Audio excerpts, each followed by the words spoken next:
Hi friends, प्रेरणा homemade recipe मध्ये तुमचं खूप खूप स्वागत आहे. आज आपण इनो सोडा न वापरता मस्त असा पौष्टिक असा हिरव्या मुगाचा जाळीदार डोसा कसा बनवायचा ते बघणार आहे. मुगामध्ये खूप अशी जीवनसत्व आहेत आणि हे तुम्ही मुलांना असं डब्यामध्ये वगैरे देऊ शकता किंवा सकाळी असे नाश्त्यासाठी सुद्धा हे बनवू शकता. खूप पौष्टिक असे हे मुगाचे डोसे आणि आता उन्हाळ्याचे दिवस आहेत म्हणजे शरीराला थोडंसं थंडावा देणारे पदार्थच खायचे. आणि मूग हे थंडावा देणारेच आहे. पचायला पण खूप हलके आहेत. भरपूर जीवनसत्वाचे आहेत.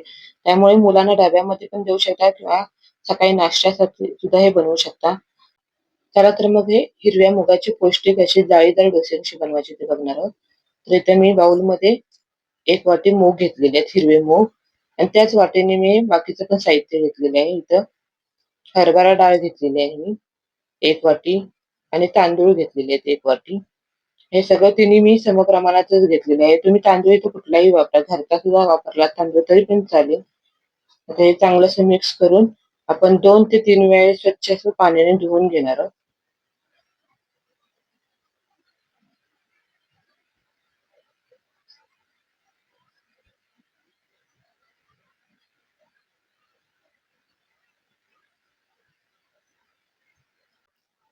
आता इथे मी 2 ते 3 वेळा स्वच्छ असं हे धुवून घेतलेले आहेत. तर त्यामध्ये आपण हे पाणी घालून ठेवू आणि 5 ते 6 तास आपण हे चांगले असे भिजत ठेवणार आहोत. आता हा सकाळी नाश्ता बनवणार आहे त्यामुळं मी हे रात्रभर हे भिजत ठेवलेले आहे.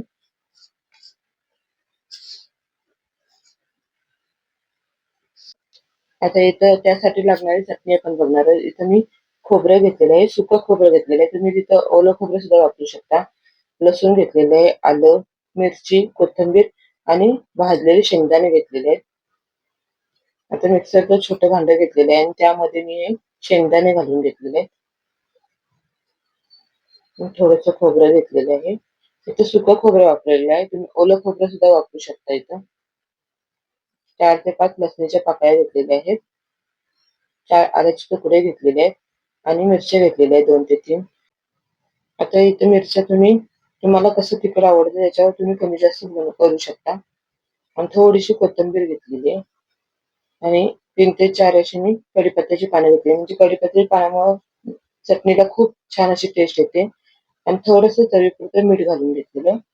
पाणी घालून घ्यायचं थोडं आणि आता हे मिक्सरला आपण बारीक करून घेणार आहोत. तर इथे ही मिक्सरला आपली चटणी बारीक करून झालेली आहे. तर अशा प्रकारे आपल्याला चांगली अशी पेस्ट करून घ्यायची आहे. तर आता इथं एका छोट्या भांड्यामध्ये मी ही चटणी काढून घेणार आहे आणि त्याला आता फोडणी घालून घेणार आहे.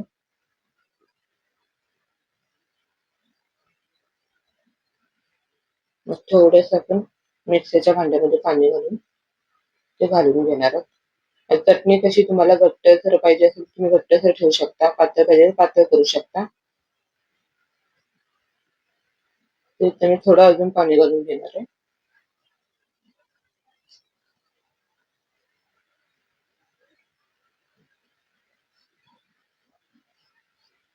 आता ह्याला आपण छान अशी फोडणी देणार आहोत.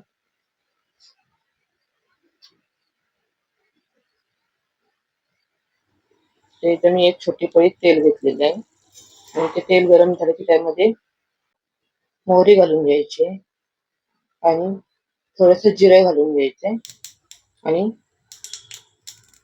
कढीपत्ता घालायचा. तुम्ही थोडंसं ह्याच्यामध्ये हिंग सुद्धा घातलं तरी पण चालेल. आता ही छान अशी फोडणी आपली तडतडलेली आहे. आपण गॅस बंद करून आता ही आपण चटणीवरती अशी घालून घ्यायची आहे. छान अशी चटणीला अशी फोडणी दिलेली आहे आपण. तर इथं आपली ही चटणी तयार झालेली आहे.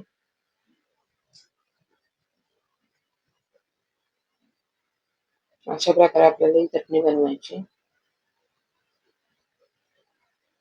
आता इथे मी शेंगदाणे वापरले होते. तुम्ही याच्या बदली इथं डाळवं सुद्धा वापरलं तरी पण चालेल. तर आता इथं छान असे रात्रभर आपण हे मूग भिजत ठेवले होते. तुम्ही 5 ते 6 तास सुद्धा भिजत ठेवले तरी पण खूप झाले. तर आता हे छान असे भिजलेले आहेत. आता मिक्सरचं असं मोठं भांडं घेऊन त्यामध्ये आपण हे बारीक करून घेणार आहोत. आता सगळं पाणी याच्यामधलं निथळून काढायचंय. थोडे थोडे असे मूग घालून आपण हे मिक्सरला फिरवून घेणार आहोत. सगळं पाणी त्यातलं गाळून घ्यायचंय पूर्ण.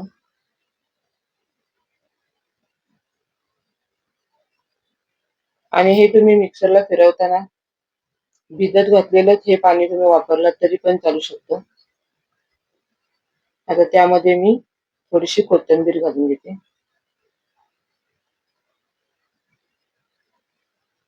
कढीपत्ता थोडासा घातलेला आहे. मी इथं आलं घेतलेले आहे, 2 ते 3 तुकडे करून घेतलेले आहेत बारीक.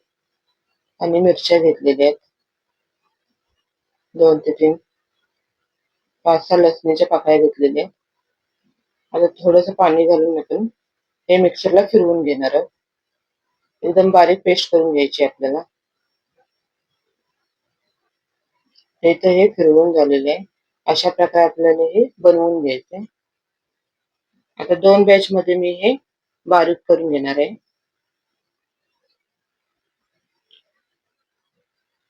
तर एका बाउल मध्ये आता हे आपण काढून घेऊ.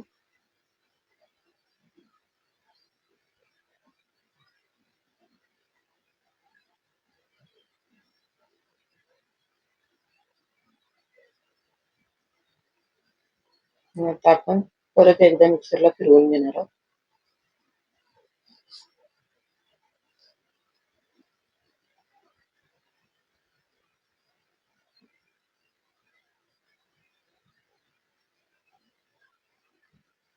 थोडस परत आपण पाणी घालून हे मिक्सरला फिरवून घेणार आहोत. हे तर फिरवून झालेले आहे. त्याच्यामध्ये आपण हे आता घालून घेऊ.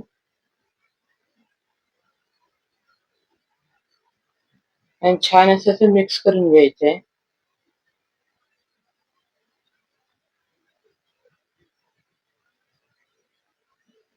आता हे थोडस घट्ट आहे, त्यामुळे मी त्याच्यामध्ये जरासं पाणी घालून देणार आहे. तर मिक्सर मध्ये थोडस पाणी घालून घेतलं होतं मिक्सरच्या भांड्यामध्ये, ते याच्यामध्ये ओतून घेतलेले.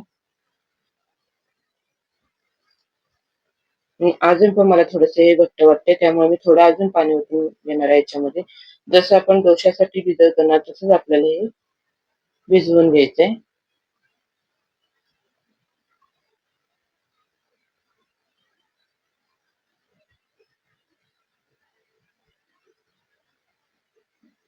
आणि व्यवस्थित असं हे हलवून घ्यायचंय. एकाच डिरेक्शन मध्ये आपण फिटून घेणार आहोत. आणि त्याच्यामध्ये हवा अशी तयार होऊन द्यायची, म्हणजे आपले डोसे खूप छान असे जाळीदार होतात. तर इथे हे आपले बॅटर तयार झालेले आहे. आता हे आपण 15 ते 20 मिनिटं असंच झाकून ठेवणार आहे.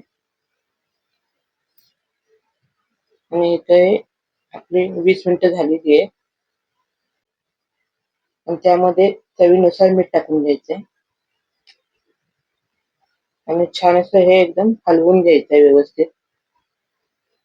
आता इथं आपण कुठेही इनो वापरलेला नाही किंवा सोडा वापरलेला नाहीये. आता तुम्ही लहान मुलांना वगैरे देत असाल तर शक्यतो तुम्ही इनो वापरू नका. इनो पण वापरू नका, सोडाही वापरू नका. असंही तुम्ही बनवून देऊ शकता. खूप छान होतात हे डोसे. आता इथे तवा व्यवस्थित असा आपल्याला गरम करून घ्यायचा आहे. आणि थोडस तेल घालून आपण आता हे असं एका कापडाने किंवा टिश्यू पेपरने असं पुसून घ्यायचंय व्यवस्थित. आणि थोडस पाण्याचा असा हापका मारायचा आहे, म्हणजे तव्याचं टेम्परेचर सगळीकडून असं व्यवस्थित राहील. आणि त्यामध्ये आता आपण 2 पळी असं मिश्रण हे घालून घेणार आहोत. आणि असं गोल असं एकसारखं आपण सगळीकडून असं पसरून घेणार आहोत.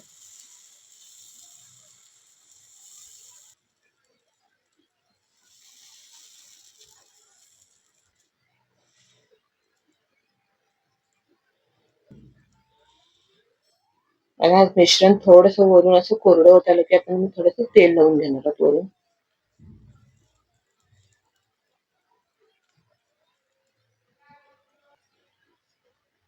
आणि बघू शकता तर थोडा थोडासा त्याला असं सोनेरी सोनेरी असं रंग यायला लागलेला आहे.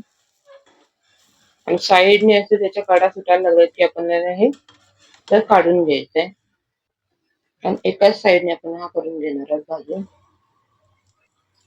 तर इतर पौष्टिक आणि जाळीदार असा मुगाचा डोसा बनवून तयार झालेला आहे. असंच आपण अजून एक करून घेणार आहोत.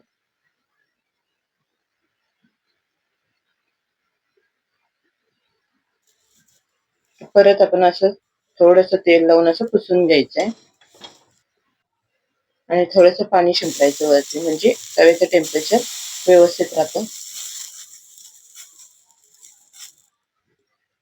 असंच आपण परत त्यात डोसा घालून घेणार आहोत.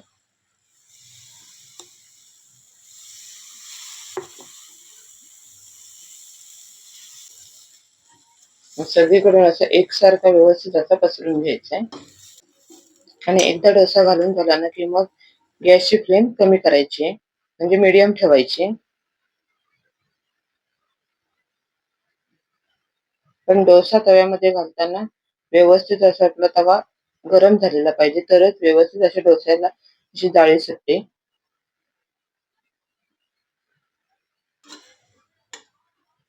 तर इथे आपला हा दुसरा पण डोसा तयार झालेला आहे.